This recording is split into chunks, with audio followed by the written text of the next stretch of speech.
Buenas noches, hermanos. ¿Cómo están? No parece que están bien. A veces decimos que estamos bien, pero no decimos si bien o bien mal.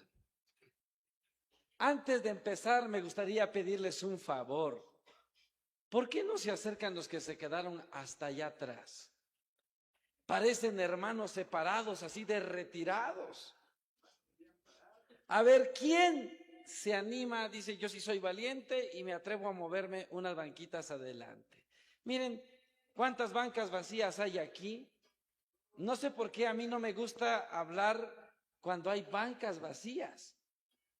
¿Sabe por qué? Porque digo, oigan, si de lejos me querían escuchar, pues me hubiesen dicho. Les hablaba desde Comalapa. Miren, los ojos son la ventana del alma.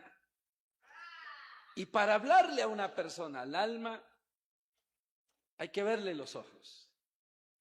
Y muchas veces nosotros nos escondemos un poquito porque hay cositas aquí que no queremos que otros vean, ¿verdad? Así que vengan esos valientes, pasen, les damos un minuto de silencio para que se acomoden, lo más adelante posible. Vengan los que quieran y los que no, igual tampoco es obligación. Gracias.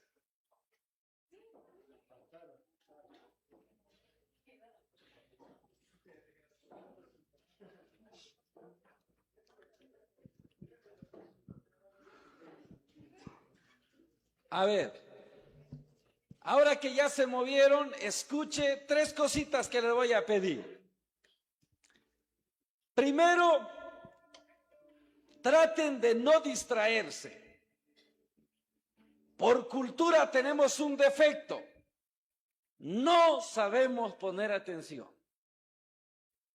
Y por eso, por más que escuchemos, no aprendemos nada. ¿Por qué?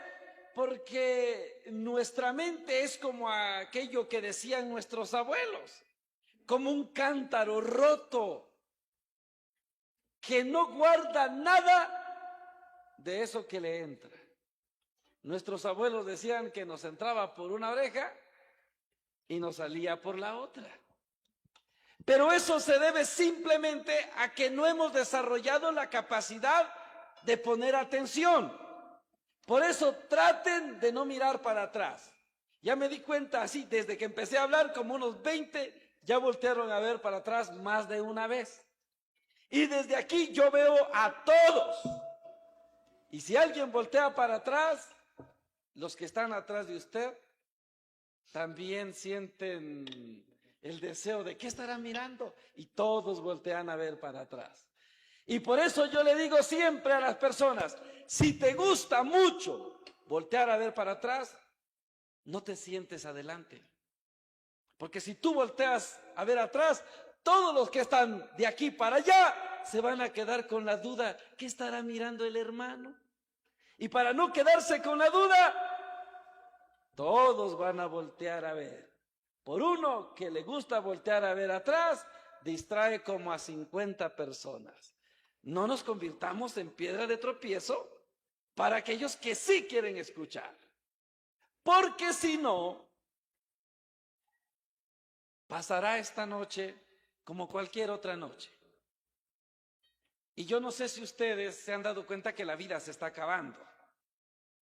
Un día más es un día menos. Así que tratemos de no distraernos. Aquí vamos a poner en práctica algo que dijo Jesús. Jesús nos enseñó a amar al Padre con tres características. Con toda nuestra mente, con toda nuestra alma y con todas nuestras fuerzas. ¿Eso qué significa? Eso significa que siempre que vamos a la iglesia, tenemos que ir con toda nuestra mente, con toda nuestra alma y con todas nuestras fuerzas. Hágase usted una pregunta. ¿Usted cree que está aquí con toda su mente, con toda su alma y con todas sus fuerzas? El que diga que sí, miente. ¿Sabe por qué? Porque lo más difícil de controlar es la mente. Usted puede estar sentado aquí y su mente puede estar viajando. Usted puede estar aquí físicamente, pero su mente puede estar allá en su casa. ¿Dónde estará mi gallina que no vi en la mañana? Parece broma, pero la mayoría de las veces nuestra mente está en otro sitio. Y mire que yo un día me encontré con una señora bien honesta en el quiché. La señora estaba sentada aquí en primera fila y cuando escuchó esto, la señora me dijo: hermano, usted tiene razón.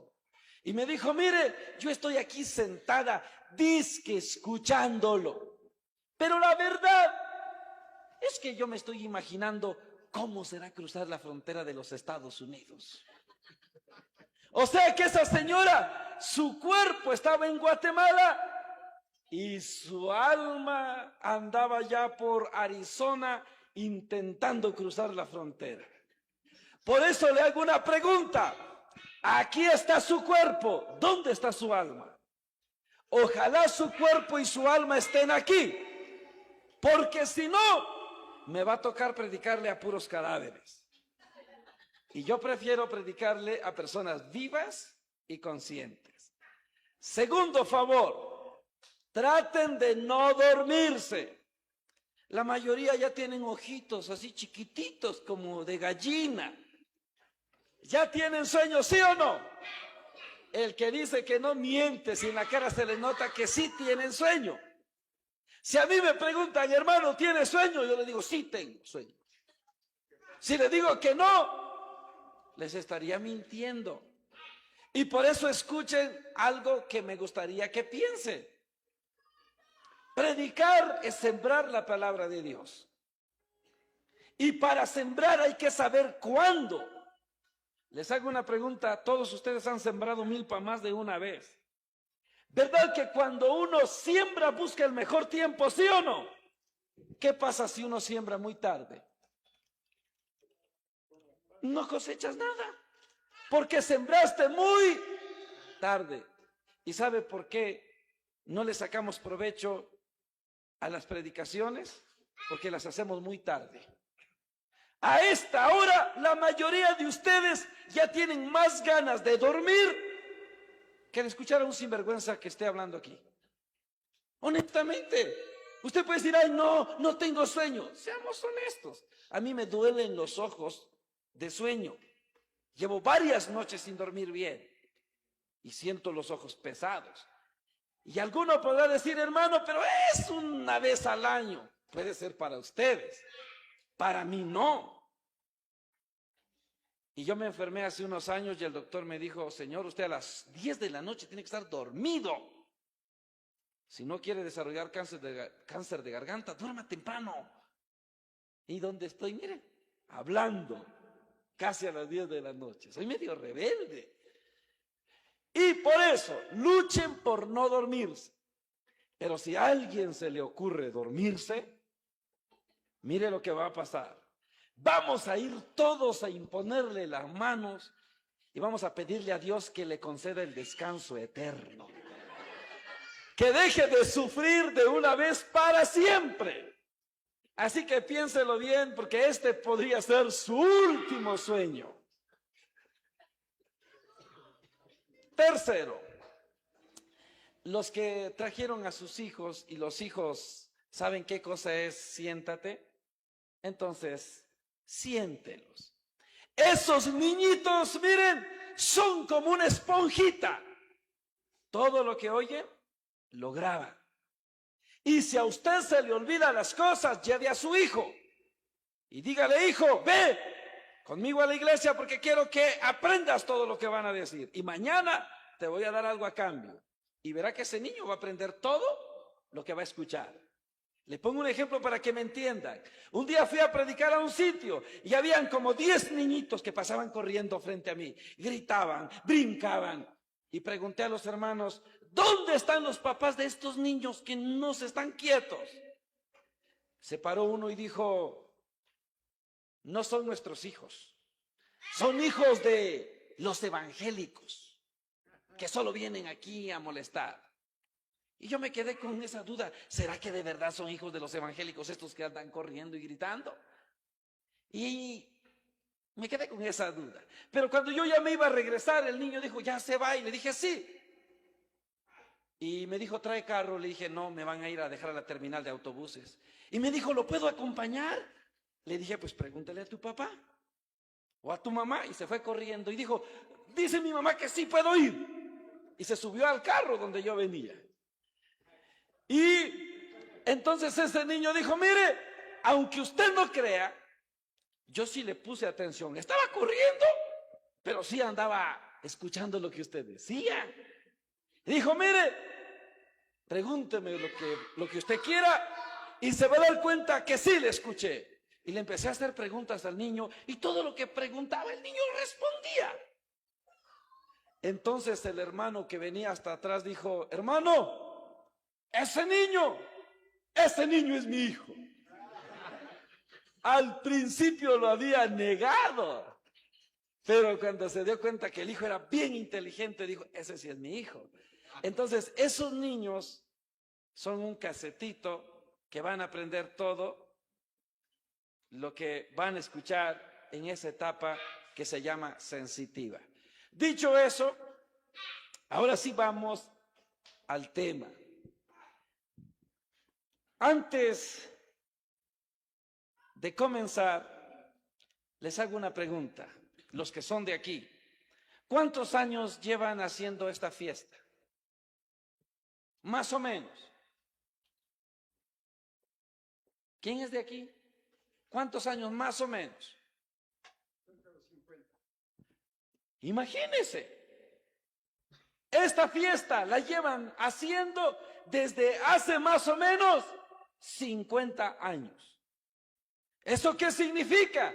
Que muchos de nosotros no nacíamos y esta fiesta ya existía. Y la pregunta que nos tendríamos que hacer es, ¿cuánto hemos ganado en 50 años de fiesta? ¿En qué hemos mejorado en 50 años de fiesta? ¿Para qué nos han servido los 50 años de fiesta? ¿En qué seremos diferentes cuando pase esta fiesta? ¿Será que vamos a ser personas un poquito diferentes o vamos a seguir siendo las mismas personas de siempre? O peor todavía, dice el hermano. Y la verdad es que la mayoría de las veces no hemos evaluado lo que hacemos. Y cuando una persona no evalúa lo que hace, camina sin saber a dónde va. Y no hay nada más triste en la vida que caminar, que viajar sin saber a dónde vas.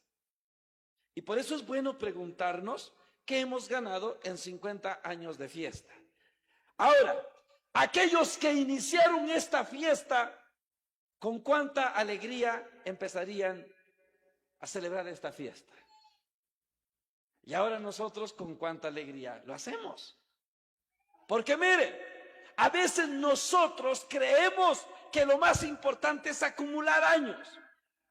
Y a veces nos sentimos orgullosos por los años que llevamos en la iglesia. Por ejemplo, hace poco alguien me preguntó algo que yo nunca había pensado y me dijo, hermano, ¿y cuántos años lleva usted predicando? Y le dije, pues nunca lo he contado. Pero déjame ahorita, saqué mi teléfono, hice matemática y descubrí 22 años. De razón que ya me siento cansado. 22 años hablando como loco. Y cuando vi que eran 22 años, dije, no, pues sí, 22 años son bastantes. Eso significa que ya aguanté bastante. Y da ganas como de decir, ¿no? Para que vean, para que aprendan. Pero encontré un texto que me puso a pensar. Y es lo que yo quiero que meditemos hoy. Apocalipsis, capítulo 2, versículo 2. Escuchen lo que dice el libro de Apocalipsis, capítulo 2, versículo 2. Saquen su Biblia. No traen Biblia la mayoría. ¡Ah, qué bárbaro! Miren, a veces decimos, vamos a la iglesia, ¿a qué? A escuchar la palabra de Dios. Y a veces literalmente solo escuchar. ¿Y saben qué me preocupa a mí? A mí me preocupa tener un catolicismo sin Biblia. Porque después cuando uno de estos católicos que no traen Biblia se hacen protestantes, ¿qué es lo que regresan a decir? Yo fui católico. Y cuando yo era católico a mí nunca me enseñaron la Biblia. ¿Y cómo quería que le enseñaran la Biblia si cuando era católico no traía su Biblia? ¿Y saben por qué no tenemos Biblia? Porque no nos hemos enamorado de Dios lo suficiente. Cuando uno se enamora de alguien, se enamora también de su palabra, ¿sí o no? Les pongo un ejemplo para que me entiendan. Miren, a las señoras sobre todo. ¿Verdad que estos aparatitos no existían hace 30 años? ¿Cómo enamoraban entonces a las mujeres antes? Porque hoy las enamoran por WhatsApp. Antes, ¿cómo enamoraban a las mujeres? Con cartas. Y la chica recibía una carta de su enamorado y se emocionaba. Algunas hasta lloraban de tanta mentira que les decía. Luego guardaba la cartita en un jarrito donde no lo comiera el ratón. Y cuando estaba triste lo iba a sacar de nuevo y lo volvía a leer.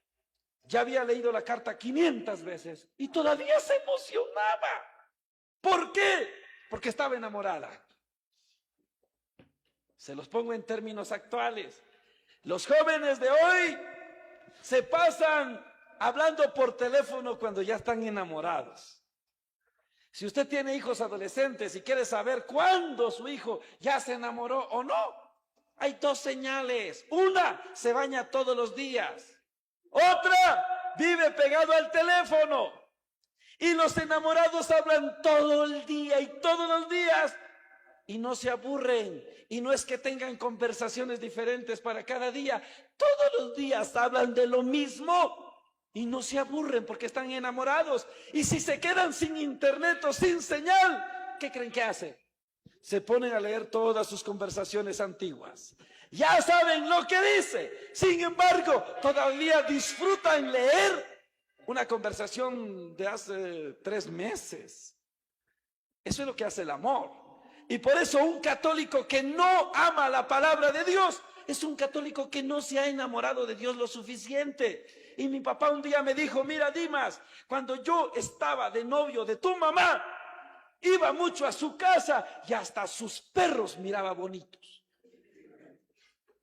De razón que dice Ricardo Arjona que el amor le pone alas hasta un cerdo. Y por eso el católico que ama a Dios de verdad, tiene que amar la palabra de Dios.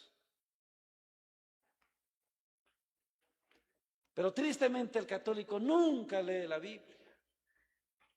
¿Hasta cuándo se ve al católico con la Biblia en la mano? Hasta el día que se muere. Lo meten en su ataúd con la Biblia en la mano. Y dicen que mándele su Biblia. Y yo digo, ¿y para qué? Ese sinvergüenza vivió 80 años. Nunca leyó la Biblia. ¿Y ahora crees que muerto se va a levantar a leer la Biblia? Hijo, lo que no leyó en la vida, no lo va a leer muerto. Y escuche lo último que les voy a decir. La mayoría ya hicimos nuestra primera comunión, ¿sí o no? Y el día de nuestra primera comunión, ¿qué nos regalaron? Una Biblia. La mayoría ya nos regalaron una Biblia chiquitita. ¿Dónde está la Biblia? Allá guardada en la casa. ¿Sabe quiénes aprovechan la Biblia en la casa de muchos católicos? Las cucarachas. Las cucarachas andan bien gordas de tanto comer Biblia. Y el católico todo debilucho.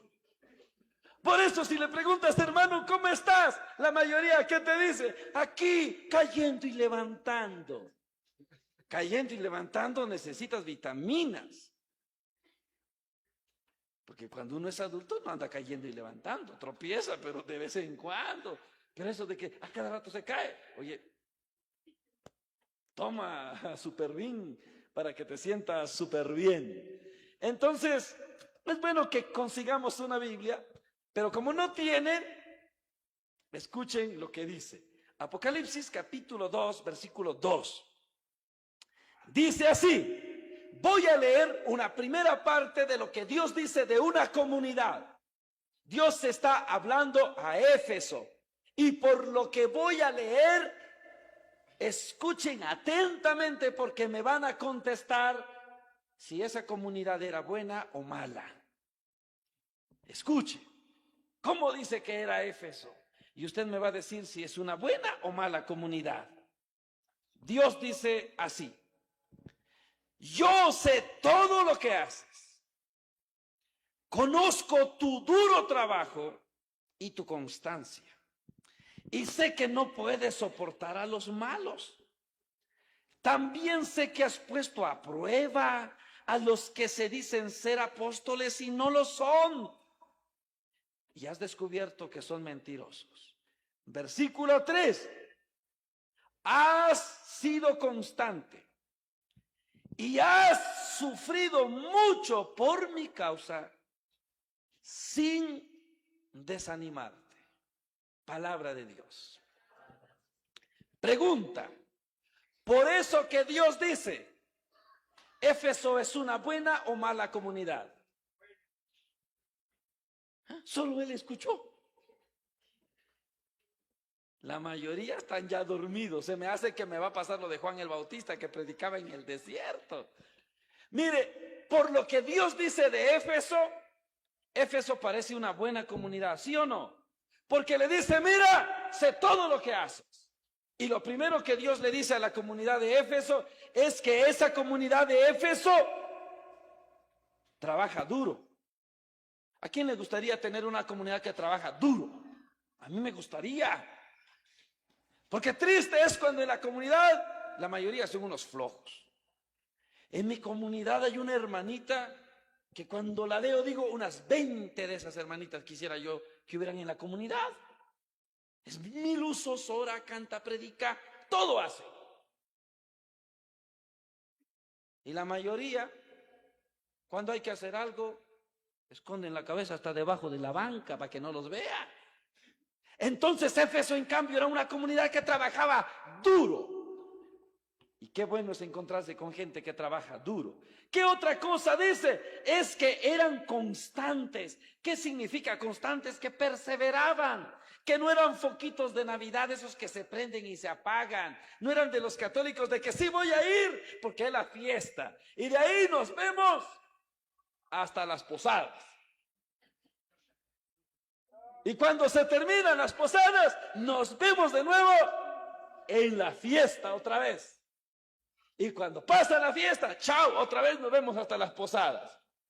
¿No se han dado cuenta que la mayoría de las comunidades son así? ¿Ya se dieron cuenta cuánta gente va a las posadas? Muchísima gente. Resucitan hasta los muertos y llevan su plato. Porque saben que va a haber qué cosa en las posadas. Tamal. Y a eso yo les llamo católicos de tamales. Porque van donde hay tamales. Entonces Éfeso era en cambio una comunidad constante, perseveraba, asistía. No eran intermitentes. Otra cosa dice que no soportaban a los malos, que los ponían a prueba, a los que se llamaban apóstoles y no lo eran. Yo me imagino a los de Éfeso, tipo Padre Luis Toro, que pone a prueba a todos los que dicen que son verdaderos pastores. Algo así me los imagino, ¿no? Eran tan buenos que a los que se llamaban apóstoles demostraban que eran falsos apóstoles. Y tenía tantas cualidades que parece la mejor comunidad del mundo. Y no quiero hablar de lo bueno que tenía Éfeso, quiero hablar de aquello que Dios le dice a Éfeso que a mí me asusta. El versículo 4, y de esto es que quiero que pensemos esta noche. Escuchen lo que Dios le dice. Ya vimos que al principio Dios habla de lo bueno que tiene Éfeso, pero hay un pero. Y escuche cuál es el pero que Dios tiene en contra de la comunidad de Éfeso. Porque puede ser el pero que tenga contra nosotros. Pero tengo una cosa contra ti. Escuche bien. Dice que Dios tiene una cosa, una queja en contra de Éfeso y le dice que ya no tienes el mismo amor del principio. ¿Cuál es el problema de la comunidad de Éfeso? Que trabaja duro, que es constante, pero ya no tiene el mismo amor del principio. ¿Qué significa eso? Que los de Éfeso han caído en la rutina, en el cumplimiento, en hacer las cosas ya solo por hacer, pero ya no tienen amor al hacer las cosas. ¿Y cuántos de nosotros nos hemos convertido en cristianos de cumplimiento y hacemos las cosas por cumplir, pero ya no las hacemos con amor? Y lo que contará delante de Dios, ¿qué cosa es? Lo que hiciste con amor. Y por eso les decía, cuando yo pienso que llevo 22 años predicando, a veces me da ganas de decir, para que vean, ya son bastantes años. Pero también me preocupa que un día Dios me cuestione como a Éfeso y diga, sí, 22 años predicando. Pero ¿cuántos años predicaste con amor? Es que yo llevo 50 años en la iglesia. ¡Qué bueno! Pero ¿cuántos de esos 50 años que has estado en la iglesia has estado por amor y con amor? Para que me entiendan, les pongo un ejemplo de la vida matrimonial. A mí me ha tocado ir a predicar incluso aniversarios de matrimonio que celebran 70 años de casados. Un día fui a predicar a un aniversario de dos abuelitos de 90 años, estaban celebrando 70 años de casados. Y le pregunté, ¿de verdad 70 años? Y me dijeron, sí. Y le dije, qué aguante, qué valor. Soportar 70 años a la misma persona. O sea, en estos tiempos ya es complicado, ¿para qué nos hacemos? Y a veces hay gente no que celebra eso. No, vamos a celebrar 30 años de casados. Hasta ahí todo está bonito. Pero la pregunta es, sí, llevas 30 años de casado, 50 años de casado, pero ¿cuánto amor hay del principio? No, la verdad es que ya no hay amor, ya solo seguimos juntos. ¿Y de qué sirve entonces que lleven 50 años juntos sin amor? Y eso que vale para la vida matrimonial es lo que vale para la vida cristiana. ¿De qué sirven tantos años sin amor? Y aunque no crea, a la mayoría el amor se nos va apagando, a la mayoría.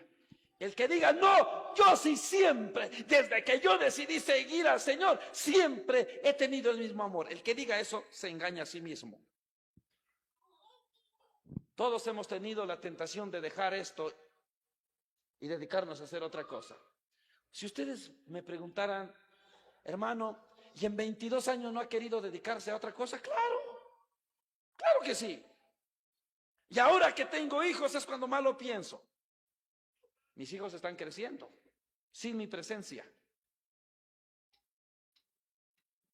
Y yo me hago una pregunta, ¿algún día valdrá la pena haber desperdiciado la mejor edad de mis hijos por esto que hago? Y ustedes me van a decir, sí vale la pena porque son cosas de Dios. Lo dice porque no son sus hijos. Deje usted a sus hijos saber.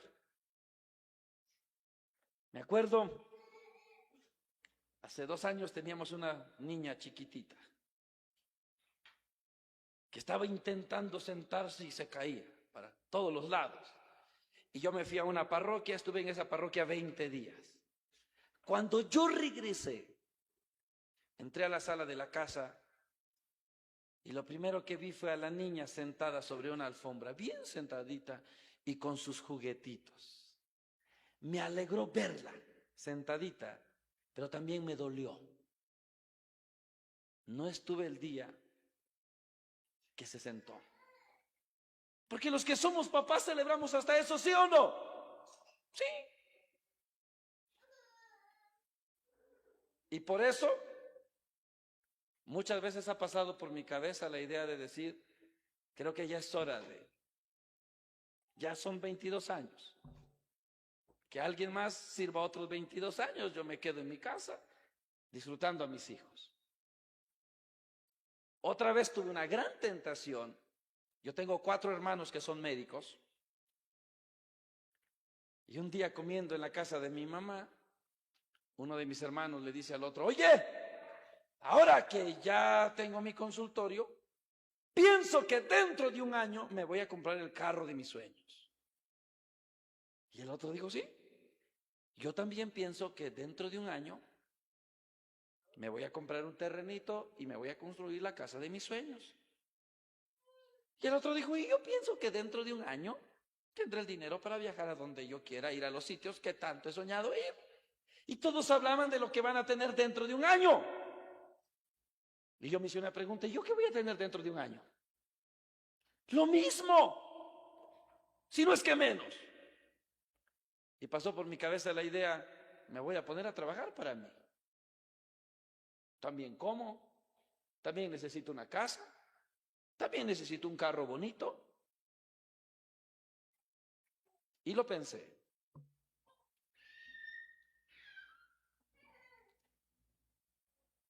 Y superé esa prueba. Otra vez me ofrecieron meterme a política. Me llamó un amigo, de aquí de Guatemala, por cierto, y me dijo, hermano, ¿verdad que usted tiene acta de Guatemala? Y dije, sí. Oiga, necesitamos un candidato a diputado y un hablador como usted necesitamos. Y mire, por dinero no se preocupe. Todo el dinero nosotros lo ponemos. Solo diga sí o no. ¿Y saben en qué tiempo fue? Cuando Jimmy Morales era candidato. Y todavía pregunté, sí, pero ¿de qué partido son ustedes? Y me dijeron, ¿ha escuchado hablar de Jimmy Morales? Y dije, no, pues sígalo. Y me puse a ver la vida de Jimmy Morales. Ahí supe que existía ese sinvergüenza. Y le pregunté a mi papá y le dije, papá, ¿usted qué opina de meterme a política? Y mi papá me dijo, mira, si eres un hombre honesto, puedes hacer mucho bien desde la política. Y la política necesita gente buena. Si quieres, yo te apoyo. Visto bueno. Hablé con todos y todos me decían que sí. Por último le llamé a mi cuñada. Y le dije, oye, estoy pensando en meterme en política. Pero como tú eres psicóloga, yo quiero que me aconsejes. ¿Qué piensas? Y lo que me dijo fue lo siguiente. ¿Y has pensado que si te metes en política, tienes que renunciar a la iglesia? Y tendrás que dejar de predicar mientras andes metido en ese mundo. Y le dije, sí, ya lo pensé y estoy dispuesto. Y hablé con mi papá y mi papá está de acuerdo conmigo. Y mi cuñada me dijo, pues yo no. Y nomás te voy a decir una cosa, te llegaron al precio. Judas estuvo dispuesto a vender a su maestro por 30 monedas porque le llegaron al precio. Y a ti te han llegado al precio. Y me dijo, si decides meterte en la política, nunca más me vuelvas a dirigir la palabra, porque yo no hablo con traidores. Y me cortó la llamada. Y yo enojado, le volví a llamar. Y ella me volvió a cortar la llamada. Y solo me contestaba y me decía, piénsalo, ya te dije, yo no hablo con traidores. Y no estoy diciendo con que sea pecado meterse en eso. Simplemente yo no concibo la idea de que tú prefieras eso que seguir siendo instrumento de Dios. Así que con traidores no hablo y nunca más me vuelvas a dirigir la palabra si no cambias tu manera de pensar. Me removió las entrañas. Lo recapitulé y me di cuenta que no valía la pena. Por eso sigo aquí. ¿Y qué creen? El candidato que pusieron ganó. Y después pasó por mi cabeza, yo fuera ese diputado. Pero me di cuenta que yo trabajaba por cosas que superan lo que el mundo me puede ofrecer. ¿Saben? Cuando mis hermanos hablaban de tener, cuando vi que dejé pasar la oportunidad de hacerme político, porque desde niño me encantaba la política, pensé que había perdido la oportunidad de mi vida. Después trabajé en una empresa japonesa por varios años. Los japoneses confiaron tanto en mí que me estaba yendo súper bien. Dejé todo eso por poder seguir aquí. ¿Y sabe qué me mueve a mí? Y esto es lo que quiero que nos mueva a pensar de nuevo con cuánto amor estamos sirviendo a Dios. Mateo, capítulo 19. Mateo 19, 27. Escuche lo que dice aquí. Pedro entonces le dijo a Jesús, y la pregunta de Pedro era mi pregunta: nosotros que hemos dejado todo lo que teníamos y te hemos seguido, ¿qué vamos a recibir? Porque eso era lo que pasaba por mi cabeza. Señor, yo estoy renunciando a la posibilidad de ganar dinero para mí. Estoy renunciando a la posibilidad de colocarme en un buen puesto por el resto de mi vida. ¿Será que vale la pena hacer esto? Y eso hace que tú pierdas el amor con que hacías las cosas antes. Porque estás haciendo una cosa deseando hacer otra. Y a mí alguien me dijo que un profesional disfruta lo que hace. En cambio, un mediocre hace una cosa deseando hacer otra. Entonces, este texto me vino como anillo al dedo. Y escuchen cuál es la respuesta de Jesús. Jesús les respondió: les aseguro que cuando llegue el tiempo en que todo sea renovado, cuando el Hijo del Hombre se siente en su trono glorioso, ustedes que me han seguido se sentarán también en 12 tronos para juzgar a las 12 tribus de Israel. Versículo 29, aquí viene lo que a mí me encanta. Y todos los que por causa mía hayan dejado casa, hermanos, hermanas, padre, madre o hijos o terrenos, recibirán 100 veces más y la vida eterna. ¿No es más grande esta recompensa? Y cuando aquello que escuché de mis hermanos me puso triste, que ellos dentro de un año iban a tener el carro de los sueños y yo no iba a tener el carro de mis sueños. Cuando encontré esto dije, yo trabajo por algo mayor. Ellos trabajan por un carro, yo trabajo por la vida eterna. El carro lo choco y se acabó. La vida eterna es eterna. Por eso es bueno que cada uno de nosotros se haga una pregunta. ¿Yo todavía tengo el mismo amor del principio? ¿En qué estaba yo pensando cuando dije sí al Señor? Y si es que todavía estoy tan decidido. Miren, cuando uno recién se convierte, uno hace promesas de enamorado. ¿Se acuerdan de Pedro? Cuando Pedro recién conoció a Jesús, ¿qué fue lo que le dijo? Señor, donde tú mueras, yo voy a morir. Estaba emocionado, acababa de conocer a Jesús. Un poquito después, lo negó 3 veces y negó que le conocía. ¿Dónde quedó la promesa de Pedro? Se le acabó la emoción. ¿Cuántos han ido a un retiro? Levanten la mano. Así nada más para ver cuántos me van a entender. Solo 2, aquí el Melgar, la hermana, solo 2. 3, bajen la mano. ¿Cómo sale uno de un retiro? Uy, sale uno bien emocionado. Hasta llorando sale uno de un retiro. Un día nosotros mandamos a un hombre a un retiro allá en Comalapa. Ese hombre vino súper emocionado. Pidió el micrófono y dio su testimonio. Y dijo, miren, allá en el retiro me dijeron que yo era una oveja perdida. Pero yo entendí que yo nunca he sido oveja. Yo siempre he sido un cerdo y perdido. Pero hoy sí voy a cambiar mi vida, hoy sí. Y el hombre hizo una promesa que a mí también me emocionó. Y dijo, hoy prometo delante de ustedes, primero 3 metros bajo tierra, antes que volver a ser la misma persona de antes. Uy, todos le aplaudimos, ¡bravo! Algunos hasta lloramos por ver la decisión que había tomado ese hombre. A mí me emocionó. Y recuerdo que yo tenía guardado el video. Y yo veía seguido ese video, porque la verdad a mí se me emocionó ver cómo un hombre prometía primero 3 metros bajo tierra antes que volver a ser el mismo de antes. Un retiro le cambió la vida.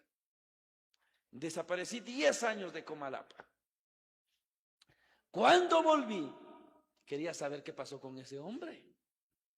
Así que le pregunté a mi mamá y le dije: mamá, ¿recuerda un hermano gordito que es dueño de una carnicería y que fue al retiro y que viniendo prometió 3 metros bajo tierra antes que volver a ser el mismo? Y mi mamá me dijo: sí lo recuerdo. ¿Qué ha pasado con él? Y me dijo: tiene años que ni la cara muestra en la iglesia.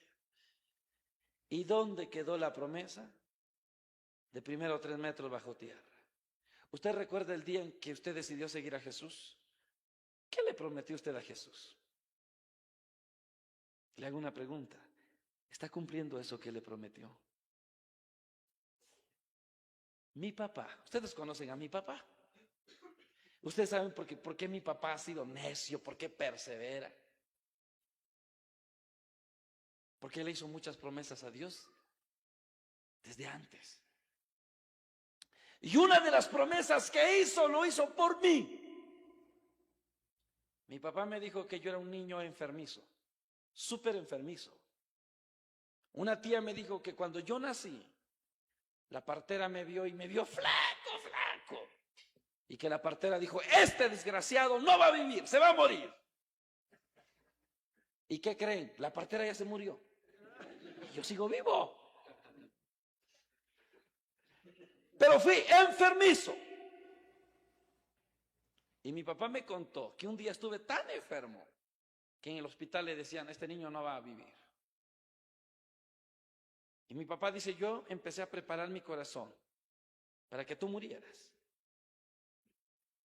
Pero fui a la capilla que tiene el hospital y le dije a Dios: Señor, tú has perdido un hijo. Tú perdiste a tu hijo en la cruz. ¿Tú sabes lo que siente un padre cuando pierde un hijo?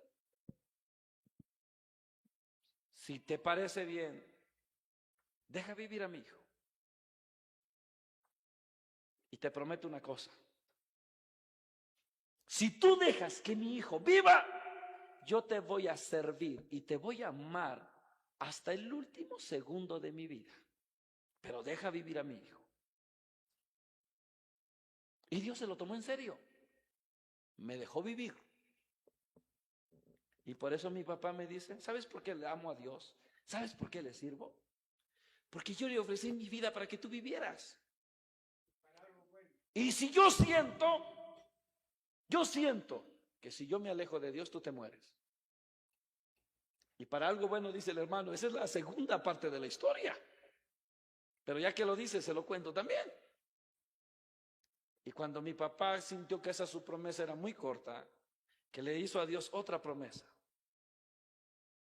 y si tú dejas vivir a este niño, yo también te prometo una cosa, que lo voy a educar de tal manera que él también te ame y te sirva. Deja vivir a mi hijo, yo te sirvo hasta el último segundo de mi vida y haré que mi hijo te ame y te sirva cuando sea grande. Y hubo un tiempo que me perdí, fui rebelde, como ustedes no tienen idea. Con decirles que un día mi abuelita me quiso pegar, fue a sacar su chucul que tenía en el jarro de atol y con eso se vino mi abuelita para pegarme. Le agarré la mano a mi abuela, le quité el chucul y se lo tiré entre la milpa. Al otro día mi abuela me suplicó y me dijo: te doy 200 pesos y ve a buscarlo, porque tiene 40 años conmigo ese chucul. Una semana estuve buscándolo, nunca lo encontré. Me volví rebelde, como no tienen idea. Mi papá es hijo de un soldado. Le enseñaron que los hombres no lloran. Mi abuelo era soldado, mi bisabuelo era soldado, mi tatarabuelo era soldado. Mi papá no llora. Un día yo lo hice llorar discutiendo con él. Recuerdo ese día, 9 de la mañana más o menos. Tuvimos una discusión tan acalorada que mi papá se sentó sobre una piedra, que todavía existe porque la piedra no se derrite. Y siempre que paso por ahí veo la piedra. Y mi papá bajó la mirada y después me vio a los ojos y me dijo: he perdido las esperanzas de que cambies. Tú ya no tienes remedio. Me doy por vencido. Ese era yo. Pero ¿sabe? Y quiero que escuchen esto que les voy a decir. Un día yo le pregunté a mi papá: papi, ¿usted recuerda que un día me dijo que yo ya no tenía remedio? Y mi papá solo bajó la cabeza. No me dijo ni sí ni no. Porque seguramente le duele recordar eso. Y me fui. Cuando yo iba saliendo, mi papá me habló y me dijo: oye, ven, te voy a contar algo. Sí, dije. Y sí recuerdo que te dije que ya no tenías remedio. Pero te voy a contar algo, quizás un día te sirva. Y me dijo: ¿sabes? Cuando era rebelde, cuando creí que te había perdido, me dolió. Eres mi hijo.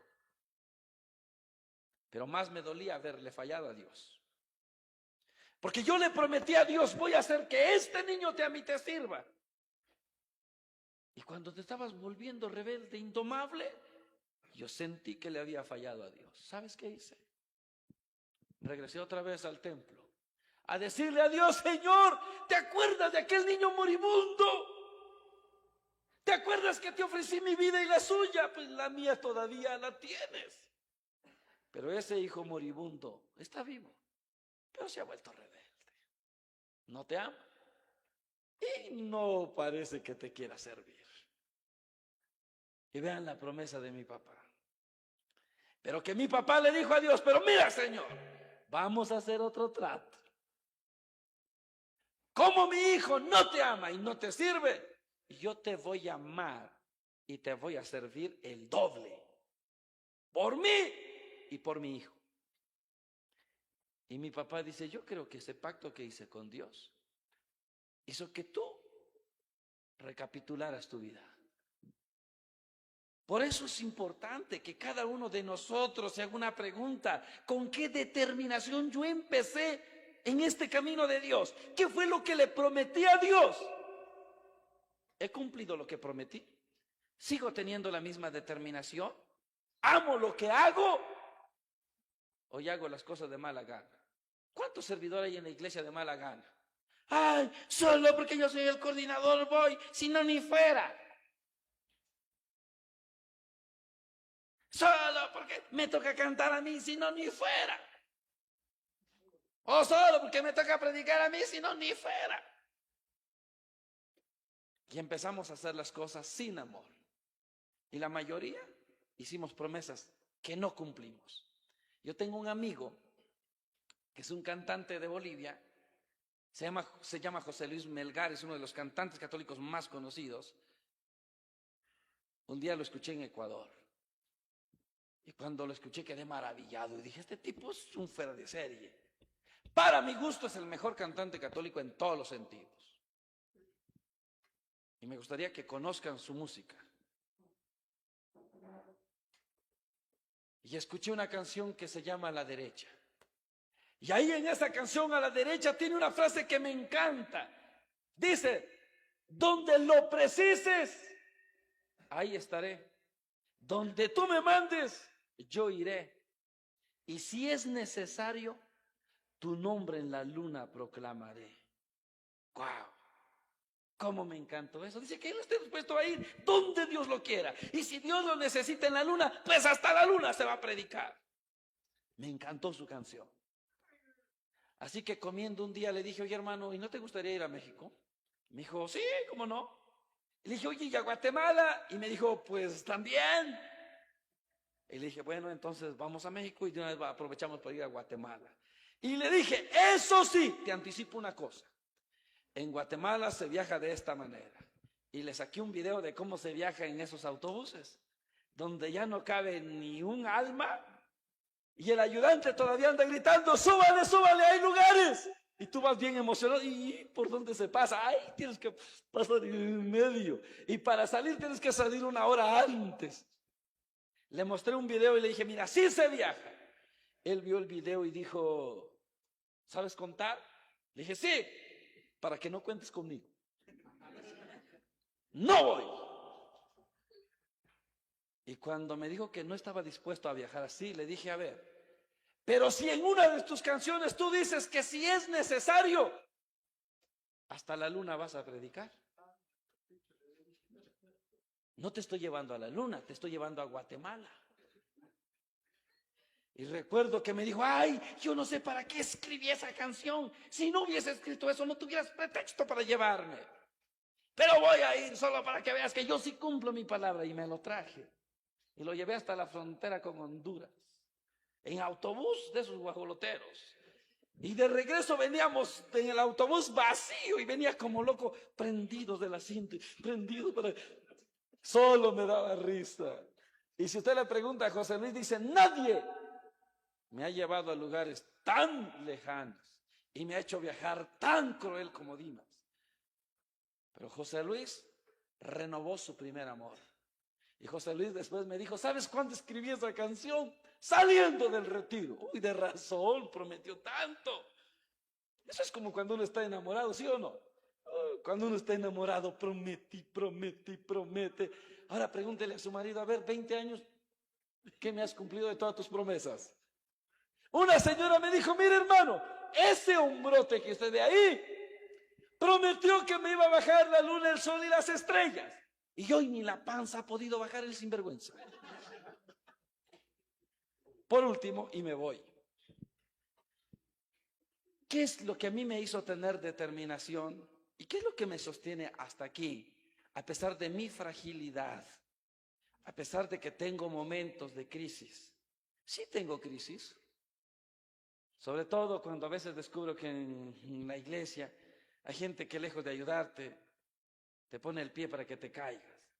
Eso me decepciona a veces y me da ganas de decir, chao, quédense ustedes. Esto lo entendí de una manera chistosa.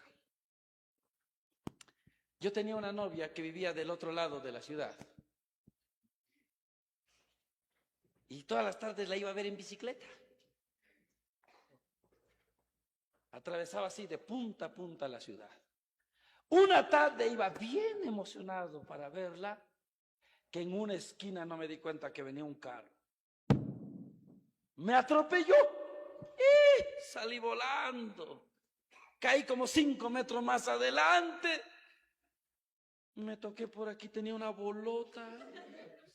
Mi cara raspada, sangre, raspones por todos lados. Mi bicicleta, la llanta se había hecho trizas. Me paré sobre la llanta y medio lo enderecé y me fui a ver a la muchacha todavía. Cuando yo llegué, así como estaba, casi como Jesucristo, no es ensangretado, la chica salió y me vio y me dijo, ¿qué te pasó? Y le dije, por tu culpa. Venía tan emocionado porque te iba a ver, que en una esquina me atropelló un carro. Y la chica viéndome a los ojos me dijo, eres mi héroe. En ese momentito yo sentí que todas mis heridas se curaron. Y en mi mente decía yo, siquiera mañana me atropelló otro carro para que me vuelva a decir que soy su héroe. Esa noche regresé a mi casa y no podía dormir por la bolota que tenía en la cabeza y por lo que me había dicho. Y andaba dando vueltas en mi cabeza su frase, que era su héroe. Y eso me llevó a un momento de la Biblia. Eso me llevó al momento del bautismo de Cristo.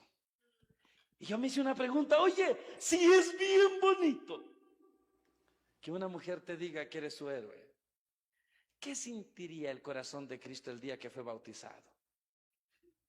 Porque la Biblia dice que se abrieron los cielos y se oyó una voz que decía, este es mi hijo, mi amado, mi elegido, en él yo me complazco. ¿Qué sentiría el corazón de Cristo? Y entonces yo descubrí una cosa, que a mí me encantaría escuchar al final de mi vida esas mismas palabras. Imagínense que el día de nuestra muerte, cuando nos presentemos delante de Dios, Dios emocionado nos señala y diga: miren, Él es mi hijo, mi amado, mi elegido, y en Él yo me complazco.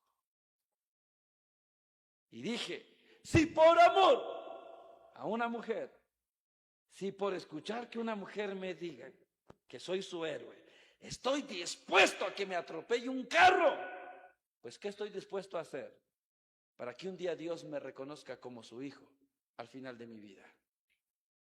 ¿A ustedes no les gustaría escuchar la voz del Padre y cuando usted se vaya acercando al tribunal de Dios, Dios llame hasta a los ángeles, a los santos: vengan, este es mi hijo?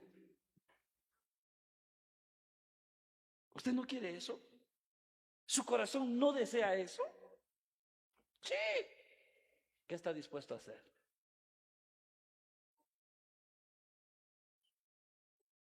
Empecemos por recuperar nuestro primer amor y que cada vez nuestra entrega a Dios sea más sincera.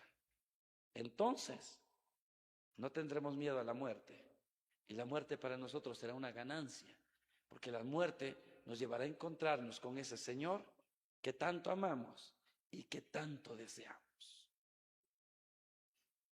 Muchas gracias por su atención. Que Dios les bendiga.